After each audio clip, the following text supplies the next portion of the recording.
The Vethrani fleet hung in orbit above New Bizon like a threat waiting to be carried out. But they did not fire. They could not fire. Because while Deho had been fighting in the ruins below, Sora had been broadcasting everything. The recordings from the Silthery chamber. The High Executor's confession of genocide. The attack on a peaceful human colony by Vethrani forces claiming diplomatic immunity. Every species with a receiver heard the truth. The Korath hegemony demanded an explanation from their Vethrani rivals. Independent worlds that had lived in fear of the Dominion suddenly found their courage, and human authorities dispatched their own fleet to protect New Bizon and demand the withdrawal of Vethrani forces. Deho watched from his sister's laboratory. As the standoff unfolded above them, Bile had grown again, now large enough that riding on the dragon's back had become not just possible, but natural. Their bond had deepened until Deho could feel Bile's emotions as clearly as his own, could share thoughts without words, could understand the ancient memories that flowed through the creature's blood. The Silthery had created something beautiful, and the Vethrani had destroyed it out of fear and jealousy. The coordinates from the ruins, Sora said, studying the data they had recovered. They lead to a place at the very edge of known space, a moon orbiting a dead star. Hidden from every sensor we have. A sanctuary, Deho replied, where the Silthery sent their young dragons when they knew the end was coming. He had been thinking about what to do with this knowledge since they escaped the chamber. Thousands of dragons, sleeping in stasis, waiting to be awakened, power enough to remake the galaxy. Power enough to destroy the Vethrani Dominion and avenge the Silthery genocide. Power that could so easily be misused. We have to go there, Sora said. We have to know what we are dealing with before someone else finds it. She was right.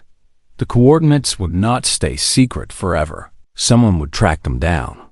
Vethrani or Korath or some other ambitious species, and when they did, the sanctuary would become either a weapon or a grave. Deho and Bile flew through the void toward the hidden moon.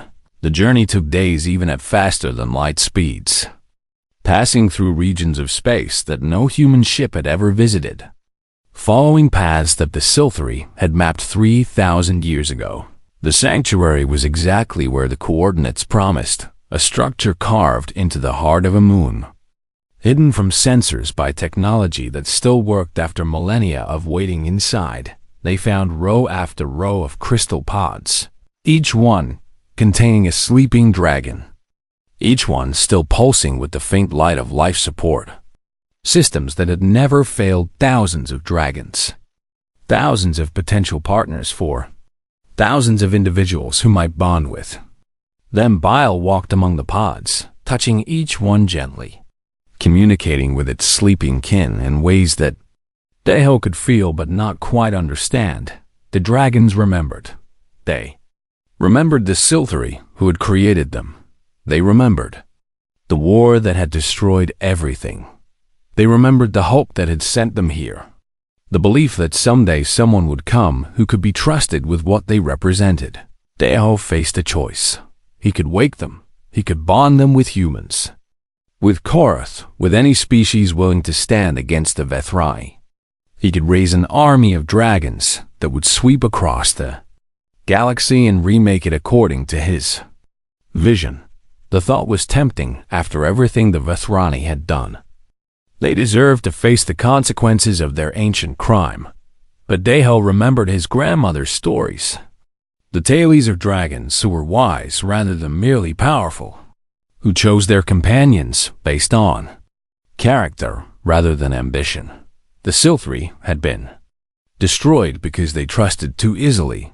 Deho would not make the same mistake. In the other direction, he would not become a conqueror just because. He had the power to conquer. He activated the sanctuary's communication systems and broadcast a message to every frequency, every species, every corner of the galaxy that could hear. "This is Yun Deho of the human colony New Bizan," he said, "and I am standing in a silthery sanctuary containing thousands of living dragons." Bile stood beside him, fully grown now, magnificent and powerful. A partner rather than a pet. "These creatures are the last legacy of a murdered species," Deho continued. "And they belong to no one, not to me, not to humanity, not to any single government or empire." He transmitted the coordinates along with his message. "I am proposing that this sanctuary become neutral territory, protected by all species, administered by representatives from every willing government. A place where the truth of the Silthery can be preserved, and where their dragons can choose their own companions in their own time." The response came within hours. The Korath hegemony pledged support.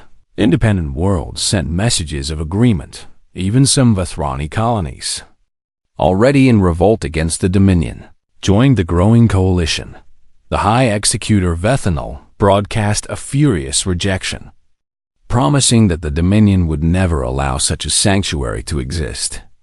But his words carried less weight now. The Vethrani's founding myth had been shattered, the empire built on genocide was crumbling as its member worlds questioned everything they had been told. Deho returned to New Bizan as the galaxy reorganized itself around the truth he had helped reveal. The sanctuary became a protected site, administered by a council of species who had promised to respect the dragons' right to choose their own paths. Some dragons would bond with new companions over time. Others would remain in the sanctuary, free to live as they wished, and Bile stayed with Deho, their bond unbreakable. Their partnership, a living symbol of what could happen when trust was earned rather than demanded. Years passed. Deho returned to salvage work. But now he was never alone. Bile flew beside his ship through the debris fields of the frontier, a dragon of legend made real, a companion whose loyalty had been given freely and would never be taken away. Other species began to understand what made humans different. It was not their technology, or their numbers, or their military strength. It was their stubborn insistence on choosing compassion over power, mercy over vengeance, trust over control. The Silthery had been destroyed because they trusted the wrong allies.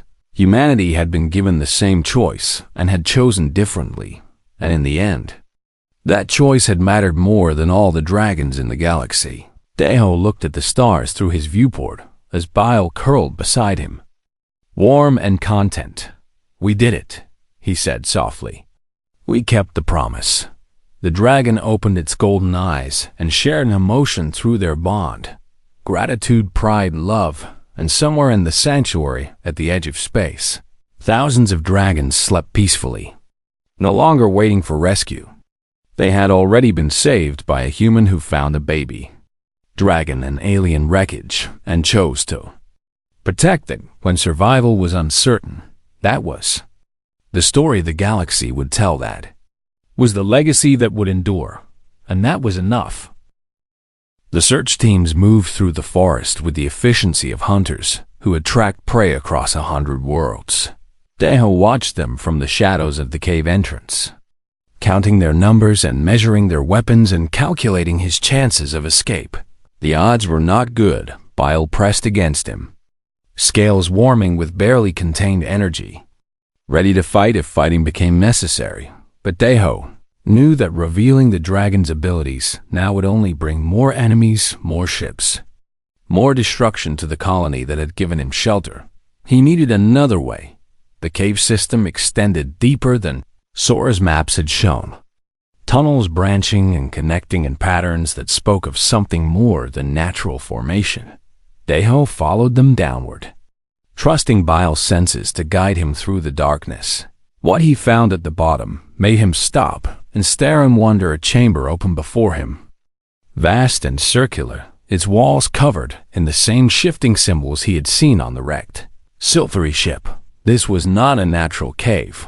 This was a structure, ancient and hidden, built by hands that had not touched this world for 3,000 years. the Sci-Fi had been. Here, they had come to this world long before humans ever dreamed of the stars. Bile made a sound of recognition and flew to the center of the chamber where a pedestal rose from the floor, covered in crystal that pulsed with faint light. The dragon touched the crystal and the room came alive. Images filled the air around them. Recordings left by the dying Sci-Fi. Messages meant for whoever might find this place and understand. Daiho watched the history unfold before his eyes. The Sci-Fi had known the betrayal was coming. They had prepared for it, hiding their young dragons in sanctuaries across the galaxy, leaving behind the truth of what the Vethrani had done. This chamber was one of those sanctuaries, and the crystal contained coordinates to others, locations where more dragons might still sleep, waiting to be awakened. A voice echoed through the chamber, translated somehow into words Daiho could understand. To whoever finds this message, it said, know that the Vethrani built their empire on our bones. Know that they fear the truth more than they fear any weapon. Know that our children remember what was done, and that memory is the beginning of justice. The recording ended, but the chamber remained active, its ancient systems responding to Bile's presence. Daiho heard footsteps behind him and turned to find that he was no longer alone. The Vethrani commander stood at the entrance to the chamber, flanked by soldiers whose weapons were aimed at Daiho's heart. High Executor Vethanol was tall even for his species, his scales dark and polished, his eyes filled with a cold intelligence that measured everything it saw. You have found what we feared, Vethanol said, his voice calm despite the tension in the air. And now you understand why we cannot allow you to leave. You murdered them, Daiho replied. You killed an entire species and built your civilization on their graves. The High Executor made a gesture that might have been a shrug. The Sci-Fi were too powerful to share the galaxy with, he said, and they trusted us enough to let us get close. And that trust was their fatal weakness. Bile growled, a sound that resonated through the chamber and made the Vethrani soldiers shift nervously. The dragon had grown again during their time in the caves, now the size of a large dog, its wings fully developed, its golden eyes burning with fury. You are bonded to it, Vethanol observed, which means killing you will kill it as well. A convenient solution to our problem. He raised his hand to give the order. Gunfire erupted from the tunnel behind the Vethrani. Sora burst into the chamber at the head of a group of colonial militia, weapons blazing, forcing the Vethrani to scatter for cover. You should have been more careful about who you pushed around in the settlement, Sora shouted as she slid into position beside her brother. Turns out humans do not like being threatened. The chamber became a battlefield. Vethrani soldiers fired their advanced weapons while human colonists returned fire with whatever they had managed to gather. Daiho pulled his sister behind the pedestal as energy bolts scorched the air around them. This is a posterior violation of every treaty, Vethanol roared. Humanity will pay for this interference. You invaded our world, Sora shouted back. You threatened our people. You lied about your reasons for being here. And you think we are going to just accept that?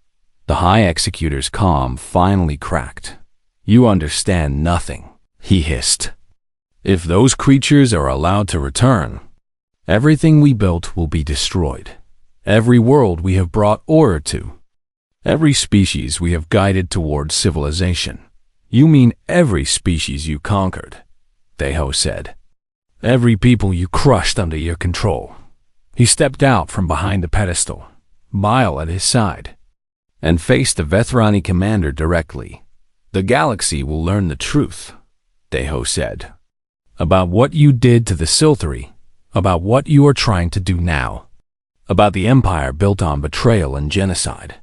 Vethanol raised his weapon, aiming directly at Daiho's heart. Bile moved. The dragon spread its wings and opened its mouth, and for the first time showed the full power of what it was designed to be. Heat poured from Bile in a focused stream that turned the air white and made the stone floor glow. Vethanol's armor melted around him as he dove aside, barely escaping with his life. His soldiers were not so lucky. The chamber filled with the smell of burning metal and the screams of Vethrani warriors as their weapons exploded in their hands. In seconds, the fight was over. The surviving Vethrani fled back through the tunnels, dragging their wounded commander with them. Sora stared at Bile with amazement and fear in equal measure. What is it going to become?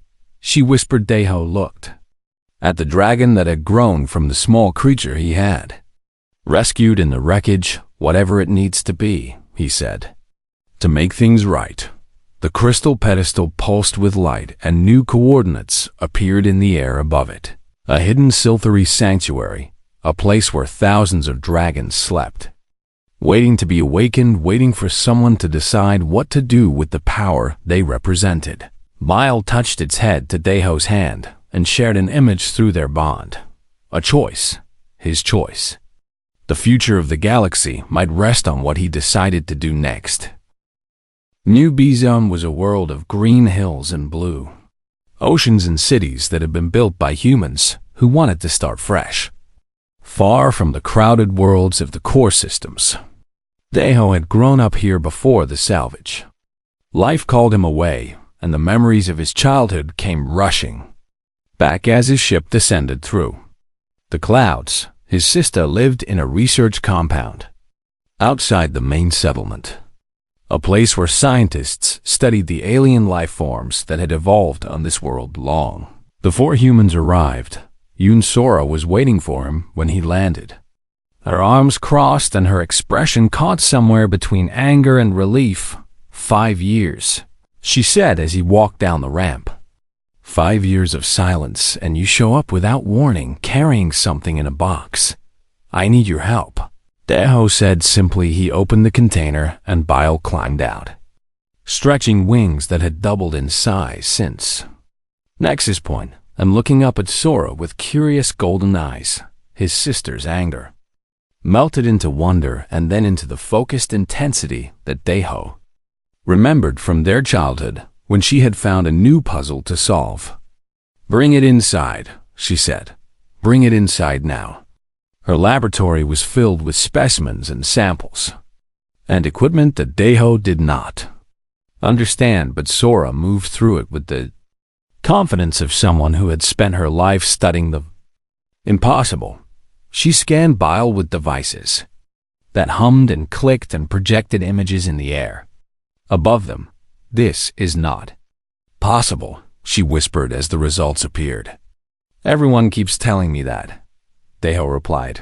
No, you do not understand, Sora said, turning to face him with eyes that shone with excitement. This creature is not simply an organism. It is a biological technology more advanced than anything humanity has ever created. She pulled up the scan results and began to explain. Bile was designed at the genetic level to bond with a specific individual, to read their biology and adapt to complement it perfectly. The creature's systems were already changing to work with human physiology, producing compounds that would enhance Deho's immune system and sharpen his reflexes and extend his natural lifespan. It is becoming part of you, Sora said. And you are becoming part of it, and this process cannot be reversed. Bile chirped and climbed onto Deho's shoulder, pressing its warm scales against his neck. Through the bond he felt something like satisfaction, like rightness, like home. There is more, Sora continued. The creature is not fully developed, and based on these growth patterns, it will reach full size within weeks, not years. She showed him projections that made his heart race. Bile would grow large enough to fly with a rider on its back. Its heat-generating organs would become capable of producing temperatures that could melt steel. And there were other abilities hidden in its genes, abilities that the scans could detect but not fully explain. The Vethrani destroyed an entire species to prevent these creatures from existing, Deho said. And now I understand why. A dragon bonded to a Silthery would have been a weapon beyond anything their enemies could match. A dragon bonded to a human would be something new, something unpredictable, something dangerous. Sora looked at him with sudden concern. "The Vethrani will come here," she said. "They will follow you, and they will find you, and they will destroy everything in their path to get to that creature." "I know," Deho replied, "and I am sorry for bringing this to your door." His sister shook her head, and a smile crossed her face that he remembered from their childhood adventures.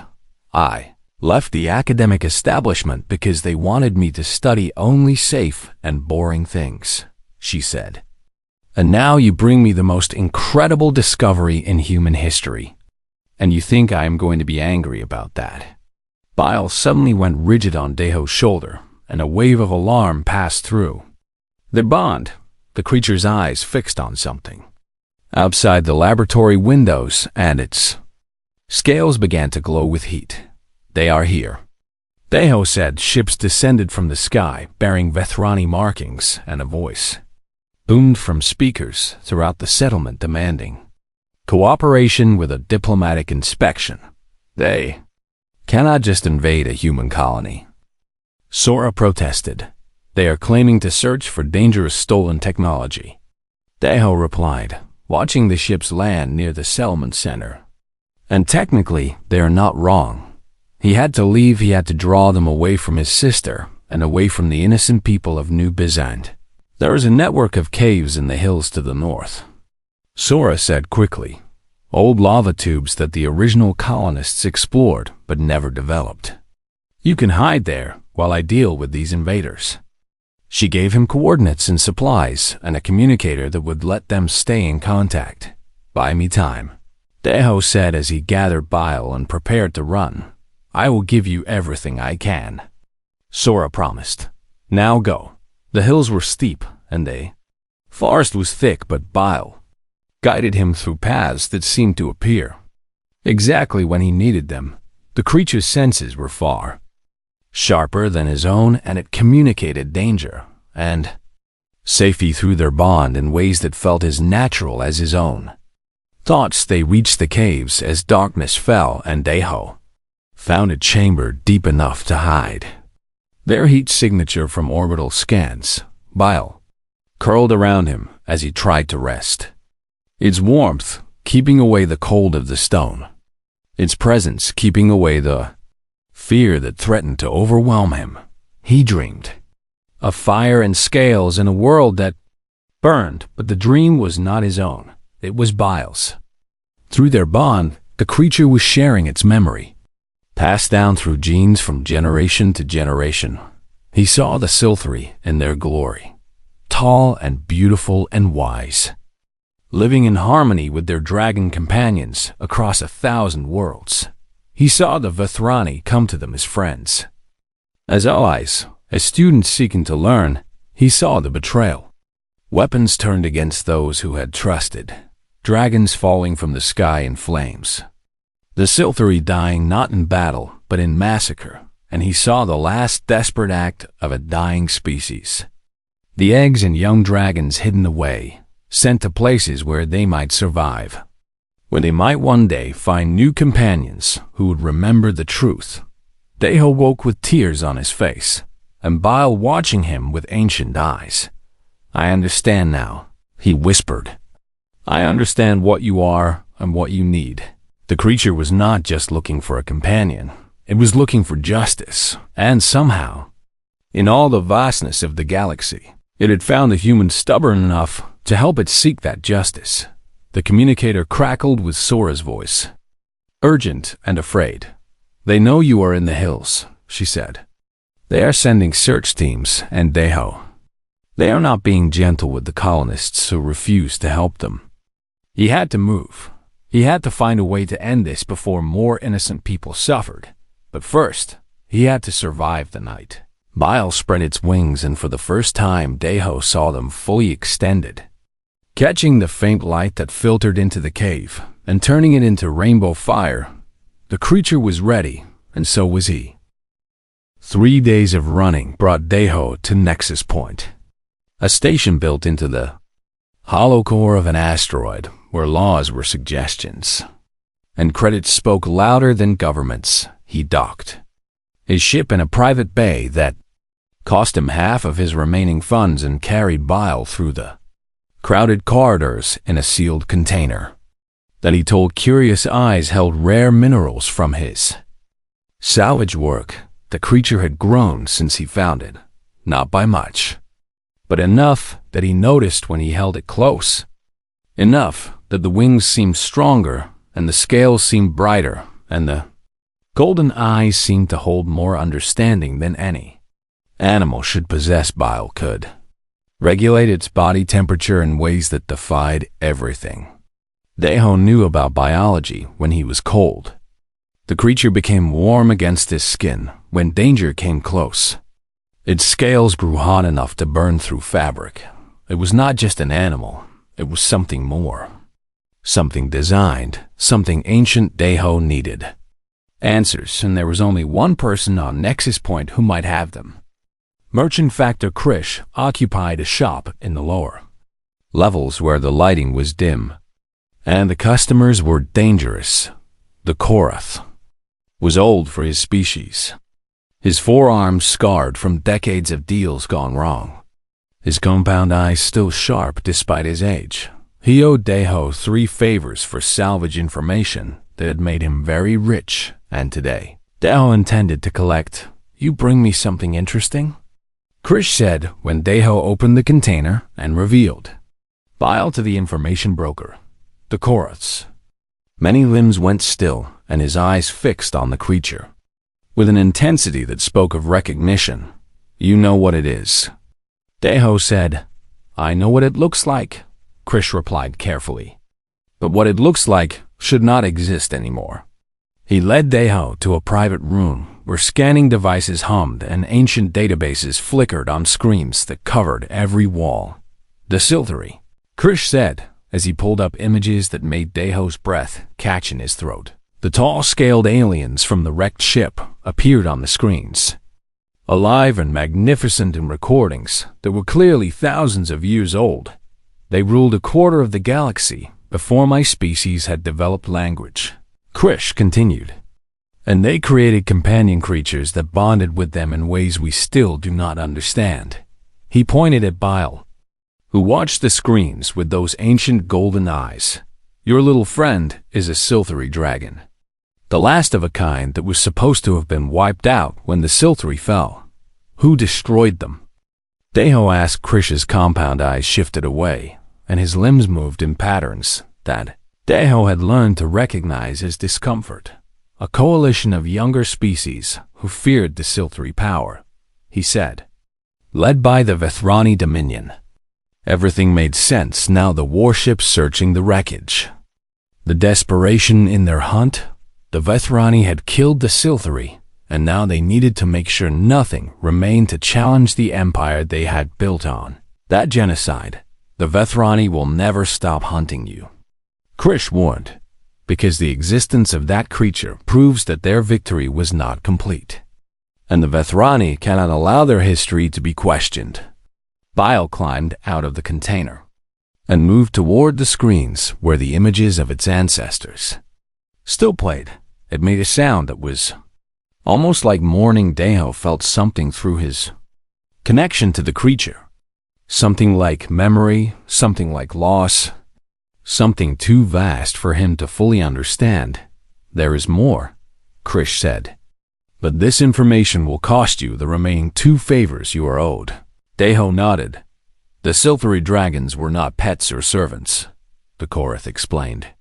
"They were partners, bonded at the genetic level to enhance and protect their chosen companions, designed to grow with them and adapt to them in ways that made both stronger." He looked at Deho with something that might have been pity. "The creature has already bonded with you, human, and that bond cannot be broken, and the Vethrani will know this, and they will hunt you both for as long as you live." A warning chimed from the station's network, and Krish's limbs went rigid with sudden fear. "You have been spotted," he hissed. "There is a Vethrani agent on the station, and they have just transmitted your location to their fleet." Deho grabbed Bile and ran the corridors of Nexus Point, blurred around him as he pushed through crowds and dodged obstacles and tried to remember the fastest route back to his ship. Behind him he heard shouts and the heavy footsteps of station security being directed by Vethrani Authority Biles. Scales grew hot against his chest, and he felt the creature's fear mingled with his own through the bond that he was only beginning to understand. He reached his ship with seconds to spare and launched without clearance, burning through the docking bay doors before they could be sealed against him. The station's weapons fired, but he was already in the asteroid field, already weaving through the rocks that had hidden this place from the galaxy for centuries. His communication system crackled with an incoming message on an encrypted frequency he did not recognize. The creature you carry is worth more than every world in human space, a voice said. Neither male nor female, neither human nor alien. And the Vethrani fear what it will become, and they are right to fear. The transmission ended before he could respond. Deho looked down at Bile, who had grown calm again now that they were away from the station. What will you become? He asked softly. The creature looked up at him with those golden eyes, and he felt something through their bond, not an answer, not words, but a promise. A promise that whatever came next, they would face it together, human and dragon. Bonded and unbreakable, Deho set course for the one place he had sworn he would never return. Home. His sister lived on New Bizin, a human colony at the far edge of explored space. And she was the only person he knew who might be able to help him understand what Bile truly was. He had not spoken to her in 5 years. He had left his family behind when he chose the salvage life, but now he needed answers that only a xenobiologist could provide. And Sora had always been the smartest person he knew, even when they were children dreaming of the stars. Bile settled against him as the ship entered faster than light travel, and the universe became a blur of light and darkness. The creature was growing again. Deho could feel it, and somewhere behind them, the Vethrani were already planning their next move.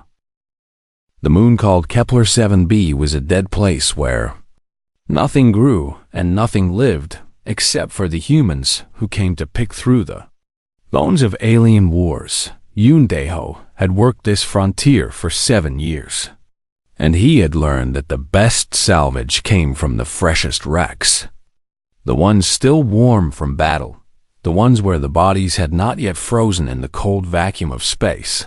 He flew his small ship through the debris field with practiced ease, weaving between chunks of twisted metal and shattered hull plating that tumbled slowly in the weak gravity of the moon. His scanners painted them wreckage in colors that told him what was valuable and what was worthless.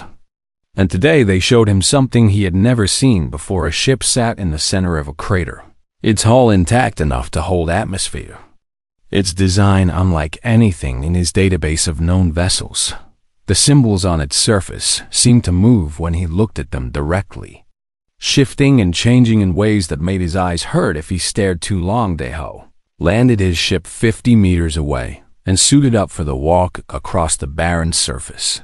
The airlock of the unknown vessel hung open, torn from its frame by some tremendous impact, and he climbed inside with his weapon drawn and his heart beating faster than it should. The corridor beyond was dark except for the faint glow of emergency lighting that pulsed in colors he could not name. He found the first body. Around the next corner, the alien was tall, taller than any species he had encountered, with scales that shimmered even in death and a face that reminded him somehow of ancient earth dragons from the stories. His grandmother used to tell 3 more bodies lay scattered through the ship, all of them bearing wounds that spoke of a violent end, all of them reaching toward something deeper in the vessel. Deho followed their silent direction and found a chamber. At the heart of the ship where a single pod stood surrounded by failing Machinery. The pod was made of crystal that hummed, with fading power, and inside it he could see something small and fragile struggling to breathe as the life support systems failed one by one.